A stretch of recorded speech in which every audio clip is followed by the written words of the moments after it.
Welcome everyone to StarFlagMedia.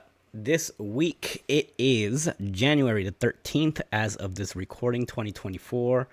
I am going solo this week's episode of Drunken Idiots. So this week it's only going to be one drunken idiot.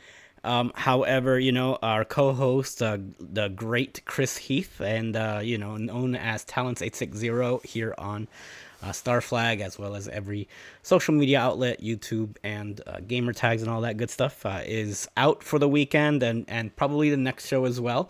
I know for this week he's taking off for Martin Luther King Jr. Day.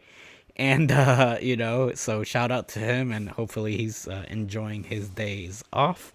But on a serious note, he is on vacation. He's enjoying a really good time, currently, and hopefully, he's out there living his best life. And so the first shot of the evening for Drunken Idiots 2.0, it goes out to Chris Talents 860 Heath. Shout out to my boy. Hope you're having a blast, buddy. Cheers to everyone out there. Wanted to touch upon a couple things. So, listening to some feedback, we had from a few people, but I also saw some comments in the comment section. And like I always said, if you guys have new ideas for the show or anything that you guys want us to kind of cover or get our points of views on, then please leave a comment, right? So something that we've been toying with the last few weeks is, the channel's name is StarFlagMedia. So M, right? Media is everything. It's not just video games, even though that's kind of the passion that we have and have had since, we were younger. But we do enjoy all types of media. So we love movies, music, video games, electronics, all types of entertainment in general, sports. So we're gonna reformat the show a little bit. We're just gonna touch upon everything that's kind of been floating out there, and then we might just have shows where you'll just find myself and Chris or whoever's with us just kind of shooting the shit and just expressing ourselves, just kind of talking to see how we've been and what's been going on in our lives. So we're also going to kind of pull back a little bit from being less PG, so that's something else that we're gonna kind of let loose a little bit more, and it's gotten tougher and tougher the drunker we've gotten to stay PG. So we'll see what happens there. Of course, we're gonna keep it as toned down as possible, but hey, you've been forewarned. New year, new us, I guess, right? So this week, because Chris happens to not be here with us this week, I'm going to start the new format off. And we're going to be talking a little bit about some things that have been happening in pop culture, just in the news in general. We're going to talk about a little bit about sports and a little bit about music and just different things, celebrity news. And of course, we're still going to talk about video games. So if you do like what we do there, that's not going away. And we're still going to be talking about electronics and all that good stuff. So we're going to do like the pop culture stuff at the beginning of the show and then work our way down the show towards the end to the more video game related news, and that might change week to week as well. This week we're gonna start off with some news here from Entertainment Tonight, but this is actually all over the place right now. So it goes to Tupac Shakur's 1996 murder investigation. So the guy that was charged for his murder after all this time, he went on Vlad TV and just basically, he's been out there talking about this for a number of years, even wrote a book talking about the details of him actually being in the car when Tupac got killed. He got charged for the crime, and he's been allowed to have house arrest. So Dwayne Keefe D. Davis was indicted on September 29th on one count of murder with a deadly weapon, and the suspect charged in Tupac Shakur's murder investigation is behind bars, but perhaps for not much longer. On Tuesday, a Nevada judge set bail at $750,000 for Dwayne Keefe D. Davis, who has been jailed without bail at Clark County Detention Center in Las Vegas. The judge says Davis could serve house arrest with an electronic monitoring while he awaits trial in June. So I mean, if he puts up 10% of that bail, it's still 75 grand. Who knows what Keefe D has as far as money right now? We all know he was a hustler back in the day and doing what he had to do to get his money. So who knows if he has any kind of that kind of cash flow, or knows anybody that has that kind of cash flow that's going to place him under house arrest, as opposed to just kind of serving out the time in jail, and in the 99% chance that he's probably going to get you know convicted of this crime.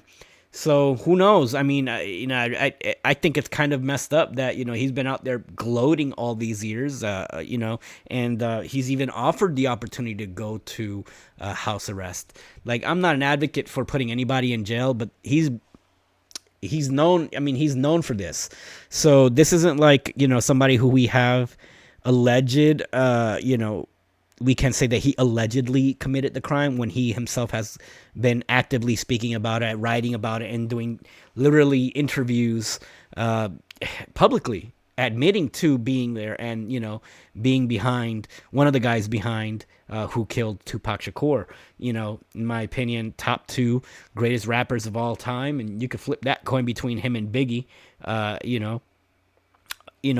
he's number one. And, we lost that. We lost Tupac and Biggie in the span of 6-7 months, something like that, something crazy.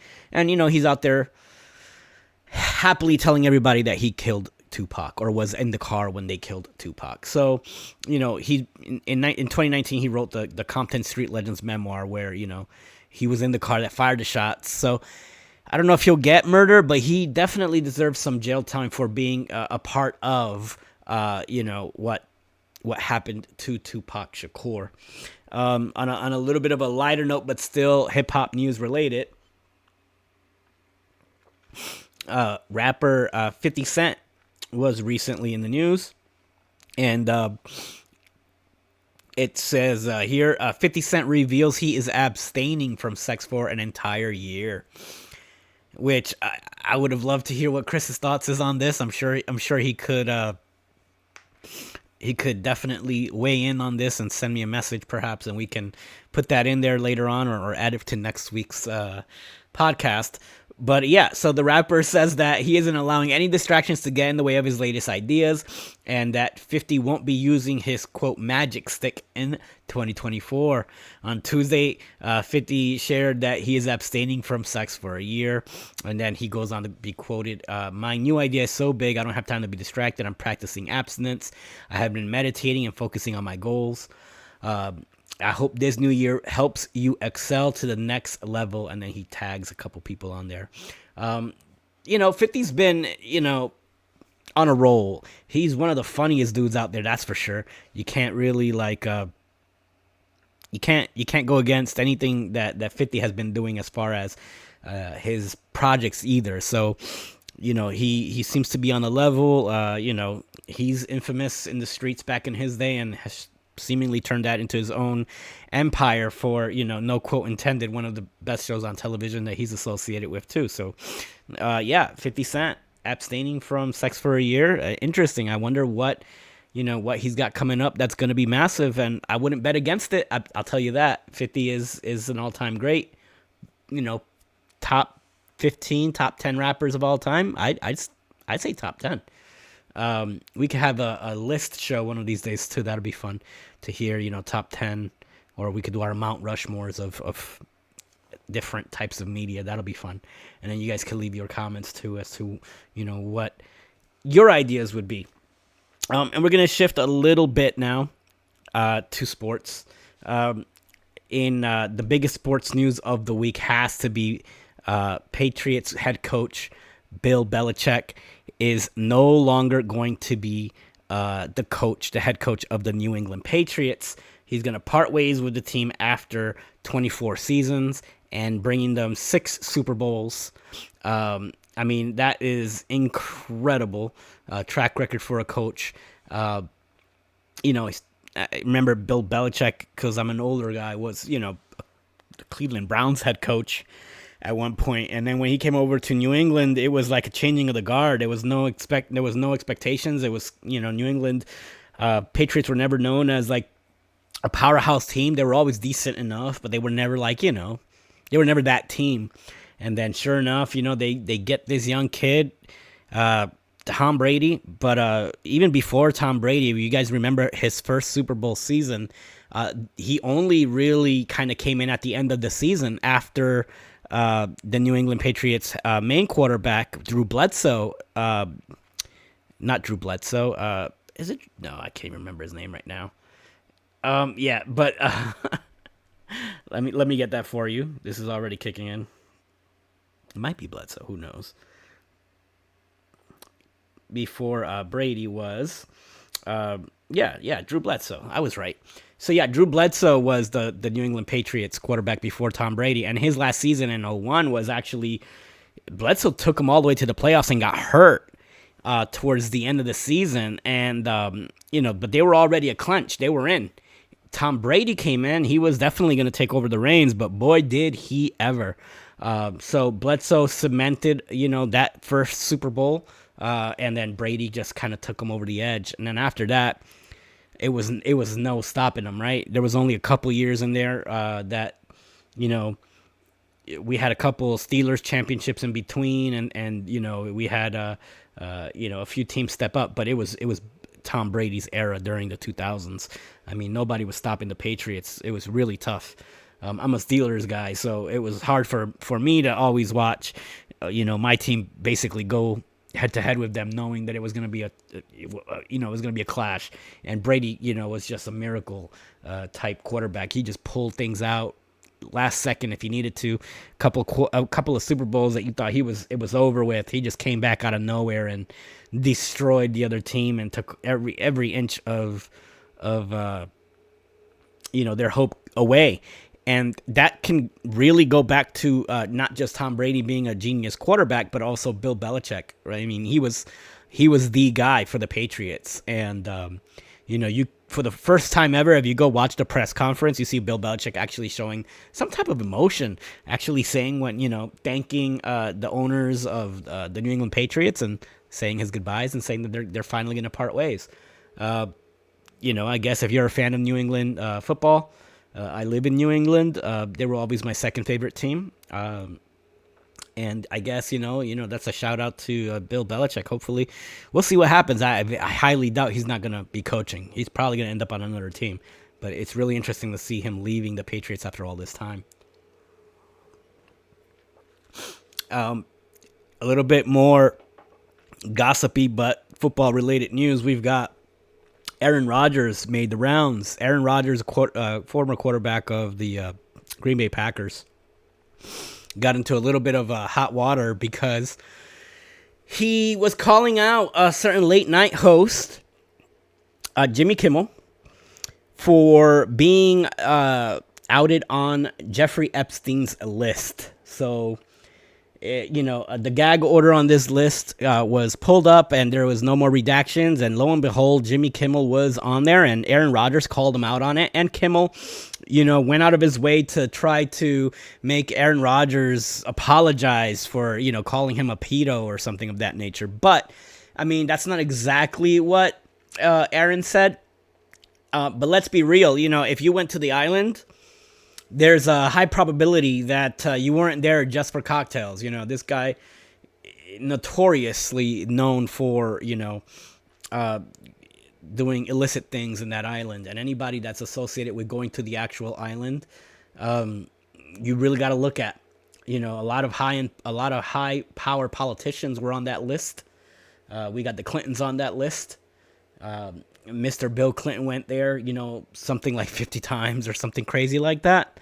And so we've got Jimmy Kimmel on there. So Aaron Rodgers went on the Paul McAfee show recently, and he claimed that the late night talk show host misunderstood his previous comments, but he didn't apologize either. So after late night talk show host, Jimmy Kimmel kicked off his first monologue, taking him at the New York Jets quarterback on Monday. Rodgers made highly anticipated appearance on ESPN's The Pat McAfee Show on Tuesday to address Kimmel once again. However, instead of apologizing to Kimmel for falsely suggesting that he could have been one of the names listed on Jeffrey Epstein's flight log, the 40-year-old NFL star claimed Kimmel misunderstood his previous comments. he quotes, it's quoted here. It says, "I totally understand how serious an allegation of pedo would be. So for him to be upset about that, I get it," Rogers said. "Did you watch the quote? Because that's exactly what I said." He continued, "You made a lot of comments about my intelligence, but I'm not stupid enough to accuse you of that with absolutely zero evidence. Concrete evidence. That's ridiculous." So during the previous appearance at the Pat McAfee show, Rogers alleged that Kimmel could have been among those who traveled with Epstein. And he quoted back then was, "There's a lot of people, including Jimmy Kimmel, that are really hoping that this list doesn't come out." Rogers previously stated, "I tell you what, if that list comes out, I definitely will be popping some sort of bottle." So we all know on January 30th, documents revealing the names of dozens of people connected with that, that offender, were unsealed following judges December's ruling. And there's just a lot of people who were on the flight logs, but the flight logs weren't so damning so much. So like if you took a plane with this guy and it was within the US, or he was probably trying to court you into business dealings so that you can go to the island. It's the people that went to the island that are the real ones you have to look at. Stephen Hawking was on that list, man. That one, I saw the memes everywhere for that. It was quite a shock. So so Aaron Rodgers, unapologetic, and Jimmy Kimmel was a little defensive. There's smoke, there's fire. So the next thing we're going to talk about here is LG introducing, well, not just LG and Samsung introducing transparent glass TVs. So we have these great looking sets coming out, and it's wild what we're seeing now. It's looks like glass, micro LED on Samsung, and then micro I believe OLED on the LG version of this technology is coming out. And so we've got what looks to be, LG had a working system out. It looked like what you can consider like a fish tank, I guess, with a clear window on it. And it just almost gives the appearance of a 3D effect or like a hologram of some sort, where we get like a crystal clear display. So it looks like a window, and you can actually imagine what they can use this stuff in the future. It's glass-like television screens. It looks quite amazing, to be honest with you. So Samsung revealed theirs, which looked way crisper, but it was a demo unit. So Samsung didn't actually have a unit out on the floor that was something that you can get your hands on and take home right now, where LG actually, this is their second or third generation transparent TV. The previous ones had almost like a yellow film. You could see through it, but it wasn't quite that transparent. This is clear as glass, which is wild. Potentially your future windows will be, it could be televisions. Immediately my idea was putting this application into like car windshields, so you can clean up the dashboards now. You won't have an odometer, a speed limit, and all that stuff. Instead of showing you on a display or an analog meter on your car dashboard, it will actually be able to display through a clear glass. You can look through it, so you never have to take your eyes off the road. The applications for this are pretty amazing. So what LG showed off was an ultra high definition version and 4K. So this is the next big thing for them. Will this be affordable? Probably not. We got to remember that the first plasma screens that came out in the early 2000s, let's say 2000, 2001, they were like 10 grand, and this is 25 years ago, right? And I remember back then I used to work at Best Buy, and we had Stuart Scott come in one day and bought one, and it was like such a big deal for us to wrap up a $10,000 television set, for the ESPN guy. It was really weird, but yeah, to see somebody actually be able to come in and purchase one was wild. So the last time LG sold their unit I believe it came out for like $100,000 for that rolling display that they showed in 2019. So I imagine that this first generation is going to be somewhere along those lines, and then in 3 to 4 years, when it's affordable or becomes widely available, if adopters take it, and if they can get the technology to look as clear as the TVs we got now, this could really take off, and it might be the next big thing. Again, it's a pane of glass. It looks really crystal clear, and it's so easy to hide in your home. It won't be something that, if you want something with a minimalist look for your living room, this is going to be it. It looked really, really, really cool, what they were showing off. So yeah, LG, Samsung, CES show, that was a big deal. Sony showed off a mobile car, a car between them and Honda, but that's been in development for years. They drove it out with the PS5 DualSense controller. That was interesting. But yeah, so that was a little bit of what the tech world was showing off at the Consumer Electronics Show this last weekend, I believe, in Las Vegas. Which kind of brings us now to gaming and other gaming news. So the next thing we're going to talk about is the Nintendo Switch. Nintendo Switch saw more game releases than any other console in 2023. So let's see if we can't get this here to move on. I apologize if this is not working for us. But yeah, so we're just going to continue. So yeah, it's always a struggle to keep up with the latest video game related news, but it feels like that's never been truer than in 2023. We had a massive year, and we were talking about that just recently with Chris here at this in our last podcast. I apologize. This is really just kind of delayed back there, but hopefully it'll move on to the next screen soon enough. But if not, we'll just keep it pumping, keep it moving. All right, so. As pointed out by industry analyst Anthony Silva, the Switch has more games released last year than any other home console, for a total of 2,360 games.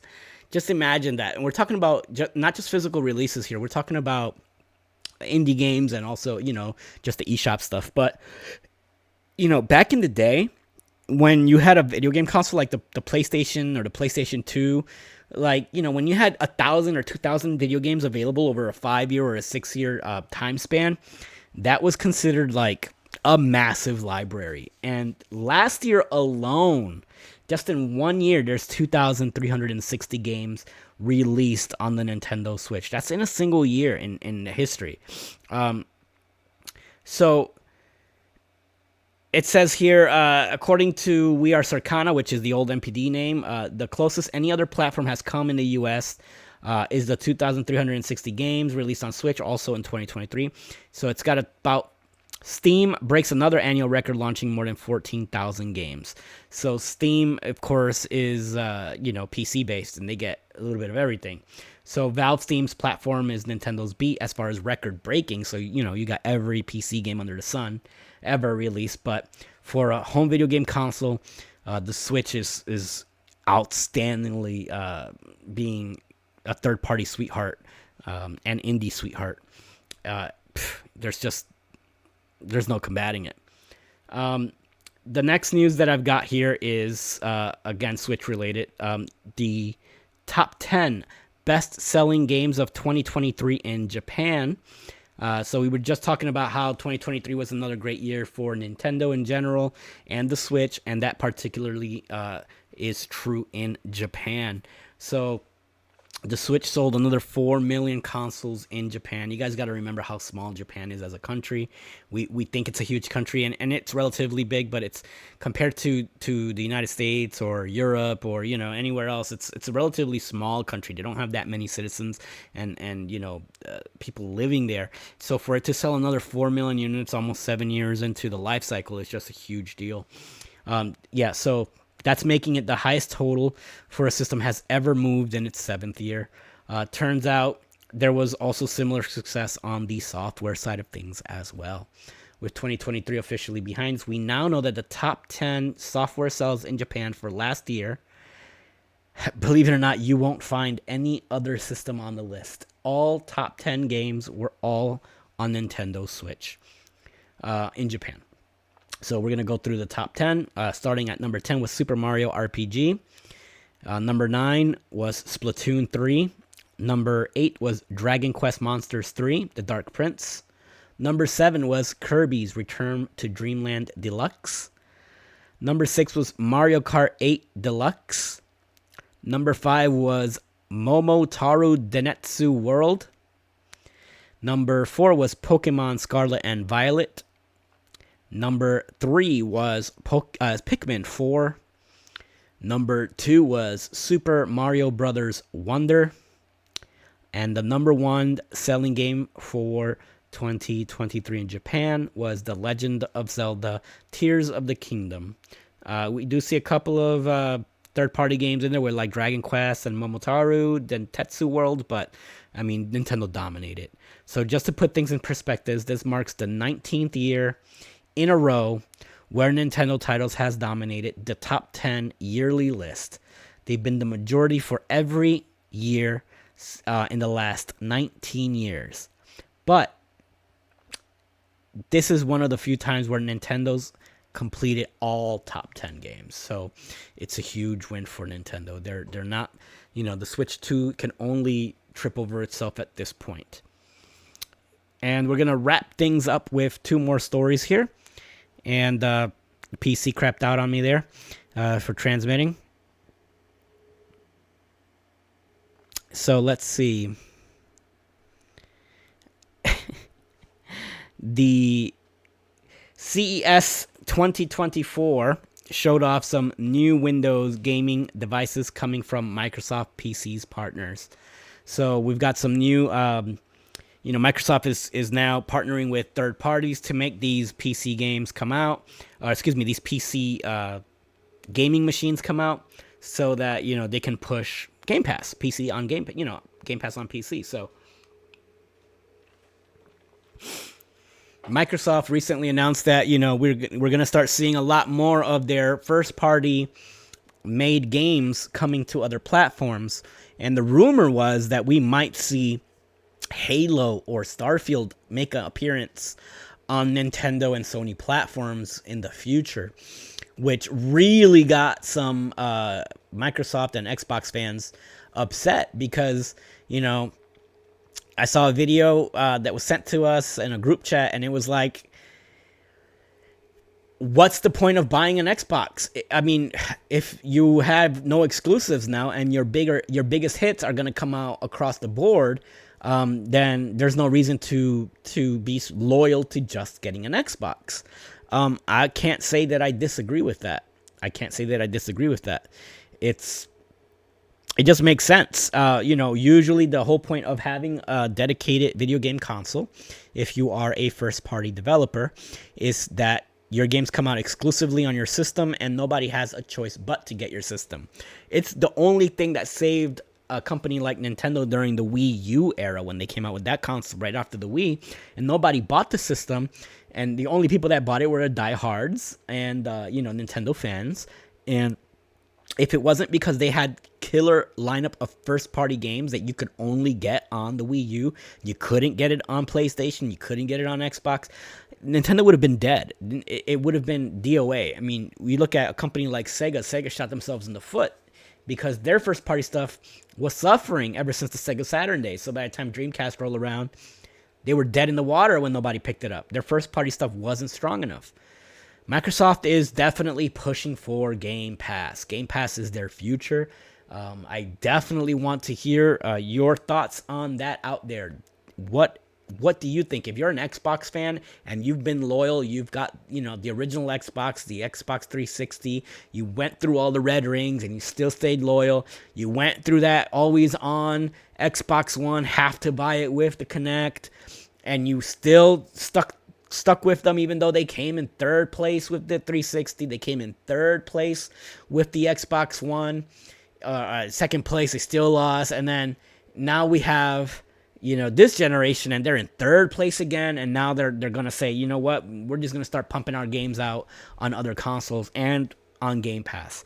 So just please, in the comments, justify why you should still own an Xbox going forward. If their next system comes out and this is Microsoft's game plan, why should you get an Xbox? Why wouldn't you just pick something else up that will have first-party exclusives, and you're going to get those Xbox games, and you could just get Game Pass and get those same Xbox games for, a Netflix-like subscription? It doesn't make sense to me.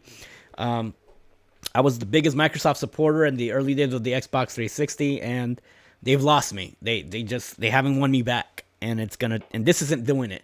I'll tell you what, Game Pass won me back as a Game Pass player, but not as a person who looks at their platform now and goes, well, I got to get me an Xbox Series S or X, because I could just pay $16 this month, and I can get Game Pass, and I can play all those games that on my PC or on my phone. All I need is a regular controller, and I'm good to go. That's it. So Microsoft showed up a bunch of PC partners at CES, and then the biggest star of the Consumer Electronics Show wasn't any of that stuff. It was artificial intelligence. And I'm going to read off this article here from IGN. So it says, AI is going to change the games in countless different ways, and it's going to come at a cost too. So before I get into this is one thing that I read this week that was kind of a footnote that not a lot of people talked about. But I read a rumor, and it's just one of those things that seems plausible, that to maximize profits, both Xbox and Sony are looking to put in-game ads, or it's like live ads during in-game plays, like a scroll bar or something that rolls from the bottom of your screen, showing off an advertisement for, who knows, Doritos or the next Sony movie or something like that.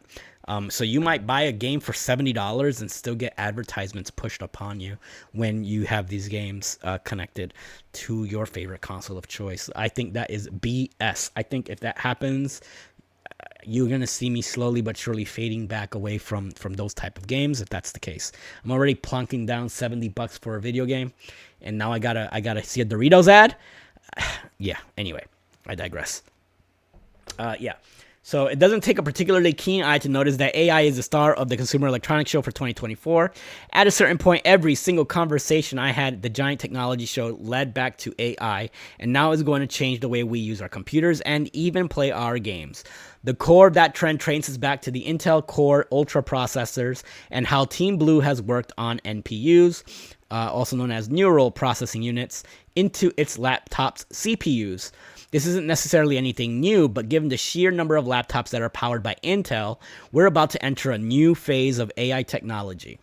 And so this is going to be basically what's going to be powering our PCs going forward. So this is really going to change how pretty much we do everything in our computers.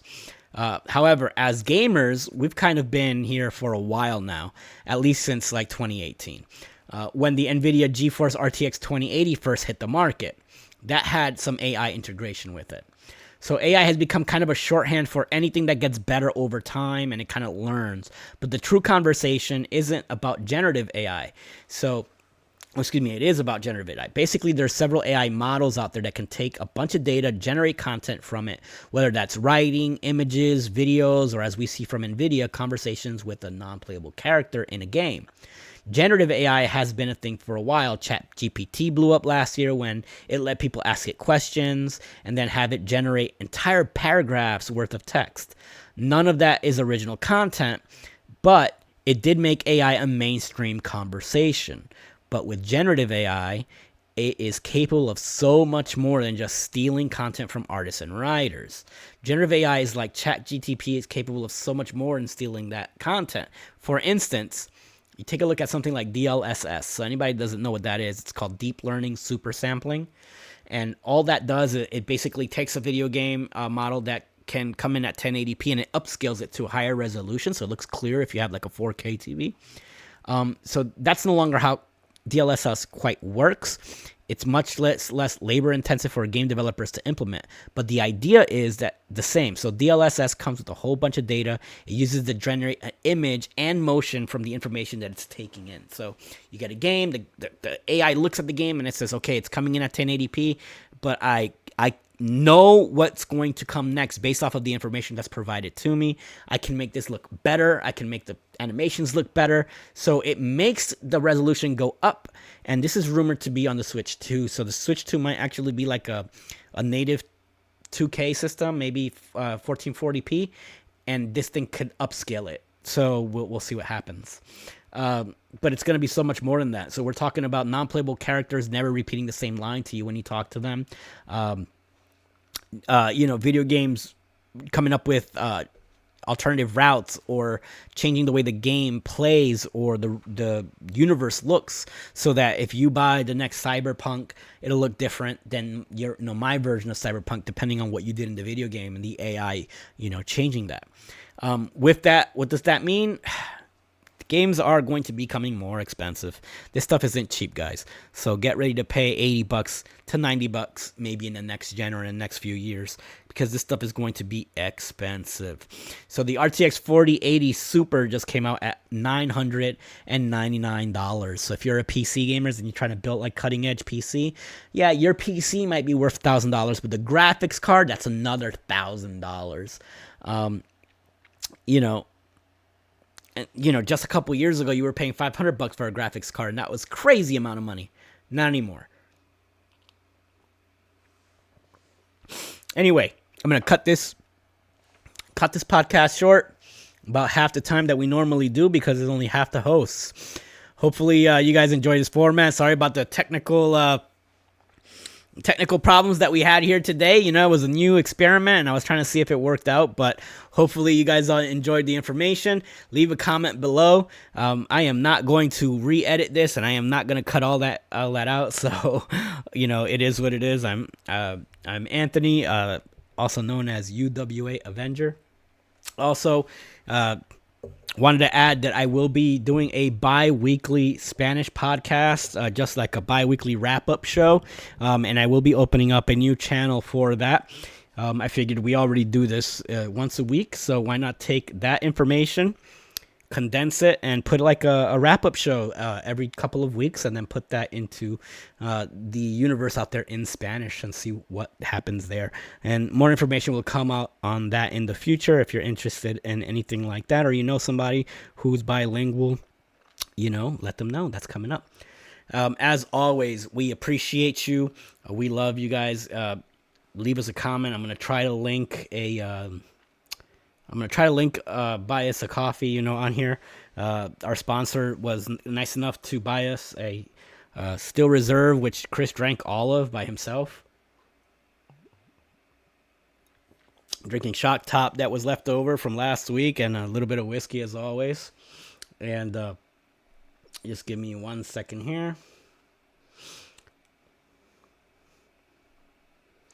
As always, want to just say thank you all for joining us, and catch you guys all on the flip side. See ya.